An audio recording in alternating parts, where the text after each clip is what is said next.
Assalamualaikum warahmatullahi wabarakatuh. Bagaimana kabarnya anak-anak Pak Guru yang ada di rumah? Alhamdulillah, pada kesempatan hari ini Pak Guru bisa bermuajah kembali walaupun lewat virtual. Pak Guru akan menyampaikan materi tentang kegiatan pesantren kilat Ramadan sanlat virtual SDT Bina Bangsa tahun 2021. Nah, materinya Pak Guru sudah ada di sini ya, puasa di bulan Ramadan. Nah, sebenarnya ini materi hanya mengulang karena kalau kelas 3 itu sudah ada di buku fikih. Ya, cuma Pak Guru akan mengingatkan kembali tentang puasa ya. Nah, apa sih pengertian puasa itu? Nah, puasa itu ada menurut bahasa dan ada menurut istilah. Secara bahasa, puasa itu diartikan sebagai menahan dari sesuatu. Kalau kita cuma menahan saja ya dari pagi sampai siang, nah itu tetap namanya puasa, tapi menurut bahasa ya. Sedangkan menurut istilah atau menurut syariat Islam, syara itu menahan diri dari segala hal yang dapat membatalkan puasa atau membatalkannya, yang disertai dengan adanya niat dan dilakukan mulai dari terbit fajar hingga terbenam matahari. Jadi kalau menurut syariat mah, kalau menurut istilah mah ya mulai dari terbitnya fajar tuh, dari subuh tuh ya sampai terbenamnya matahari ya, itu sampai maghrib tuh, itu menahan tuh, tidak makan tidak minum dari hal-hal yang membatalkan puasa. Itu pengertian puasa menurut istilah. Nah, kemudian setelah kita tahu pengertiannya, selanjutnya yaitu rukun puasa. Rukun puasa cuma ada 2 ya. Rukun itu kalau nggak dikerjain berarti puasanya tidak sah ya. Nah, rukun puasa yang pertama niat. Ya, pasti niat puasa. Sudah ada yang bisa niat puasa? Biasanya dibacanya ketika setelah sholat tarawih selesai ya, baru niat bersama-sama. Nawaitu shauma ghadin an ada'i fardhis sahri ramadhana hadhihi sanati lillahi ta'ala, yang artinya aku niat berpuasa esok hari menunaikan kewajiban Ramadan tahun ini karena Allah Ta'ala. Awas tuh kalau misalkan gak terawih Pak ya, habis sahur boleh niat ya.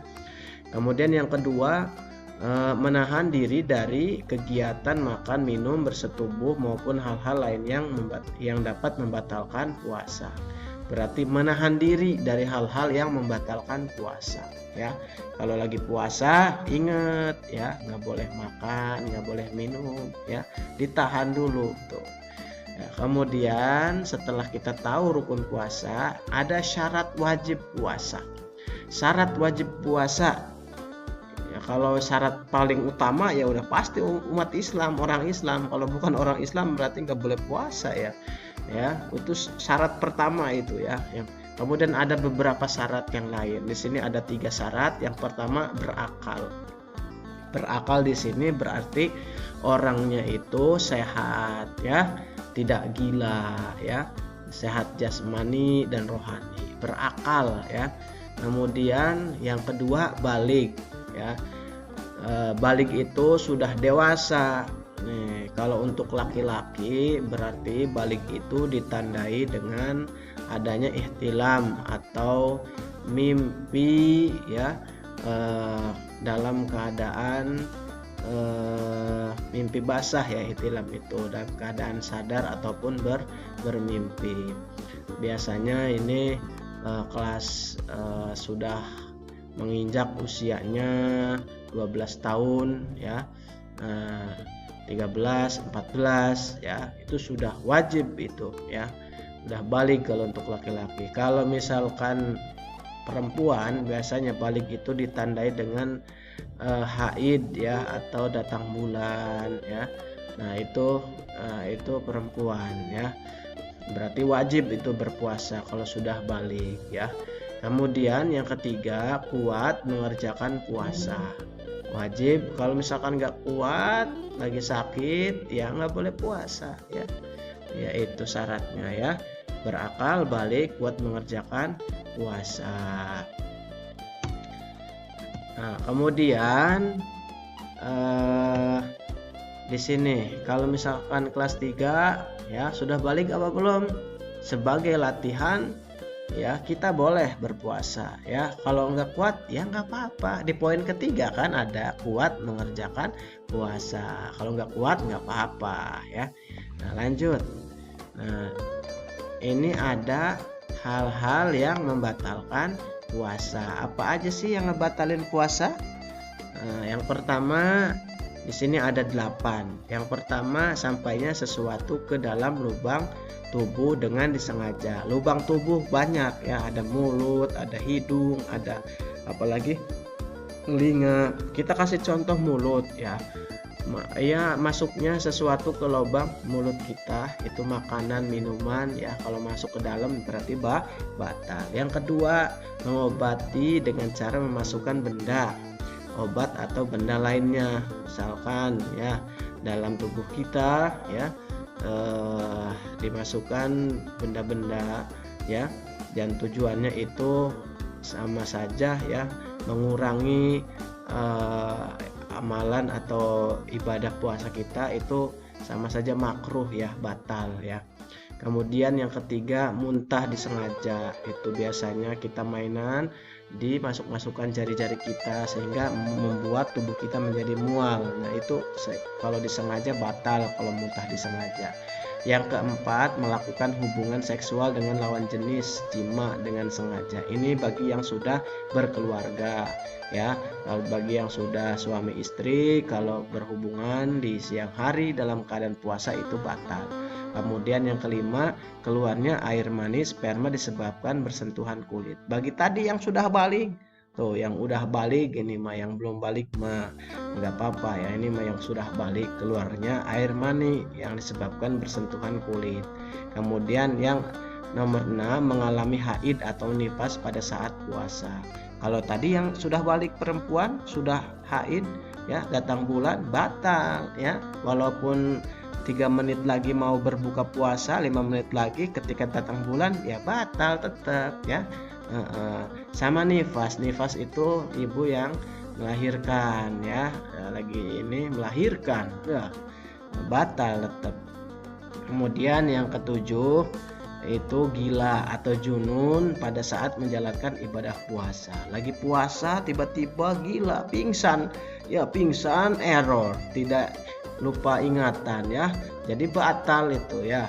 Kemudian yang ke-8, murtad pada saat berpuasa. Murtad itu keluar dari ajaran Islam ya.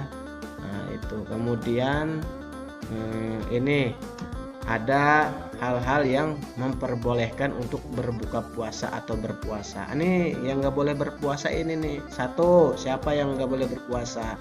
Dalam perjalanan jauh atau musafir. Kalau misalkan ada ananda sedang berpergian, misalkan mudik atau lagi jalan-jalan keluar kota ke Jakarta atau ke Surabaya atau ke Jawa Tengah ya, itu boleh nggak berpuasa kalau dalam sedang di perjalanan ya. Kemudian tapi nanti diganti dengan hari yang lain. Kemudian yang kedua, orang tua berusia lanjut, misalkan kakek-kakek, nenek-nenek yang sudah pikun, yang nggak kuat ya, itu boleh ya, nanti digantinya sebagai bayar fidyah. Kemudian dalam keadaan sakit, tuh orang sakit boleh nggak berpuasa, misalkan lemes, sakit perut ya. Nah kalau sakitnya itu susah diobatinnya ya nggak apa-apa, nggak berpuasa ya. Yang keempat, wanita menyusui dan hamil. Kalau ada ibu hamil atau menyusui itu boleh tidak berpuasa, khawatir bisa mengakibatkan fatal dengan kandungannya atau dengan anaknya, itu boleh tidak berpuasa ya. Tapi nanti diganti dengan hari-hari yang lain atau membayar fidyah.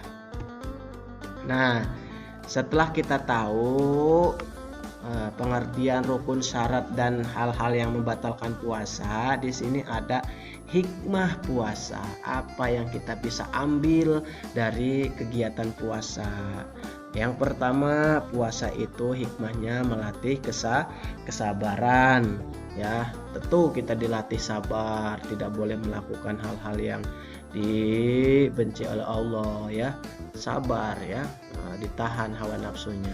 Kemudian yang kedua, membentuk akhlakul karimah. Di bulan puasa, di bulan Ramadan, kita semua akhlaknya menjadi baik ya. Karena memang di bulan puasa ini manusia ini semuanya sedang dilatih, digembleng oleh Allah. Jadi yang tadinya yang suka mencuri juga kalau bulan puasa memikir-mikir lagi tuh ya. Gak boleh ya. Rajin ibadah tuh, akhlak kan akhlakul karimah juga ya, berbuat baik kepada orang lain ya. Kemudian yang ketiga, dapat mempengaruhi kondisi fisik seseorang. Sudah pasti kalau berpuasa menjadi kurus ya, yang tadinya gemuk jadi kurus, itu mempengaruhi fisik kita, itu hikmahnya. Kemudian yang selanjutnya, hikmahnya dapat membersihkan diri dari dosa-dosa yang pernah dilakukan. Sudah pasti karena bulan puasa adalah bulan penuh ampunan. Man shoma ramadhana imanan wahtisaban ghufirallahu ma taqaddama min dambi. Bahwa kita berpuasa, kalau kita karena keimanan dan keikhlasan, insya Allah dosa-dosa kita yang lalu akan diampuni, kata Allah. Nah, kemudian yang terakhir, meningkatkan ketakwaan dalam diri seseorang. Sudah pasti tujuan berpuasa juga la'allakum tattaqun, yaitu agar kalian itu bertakwa ya. Yang biasanya sholatnya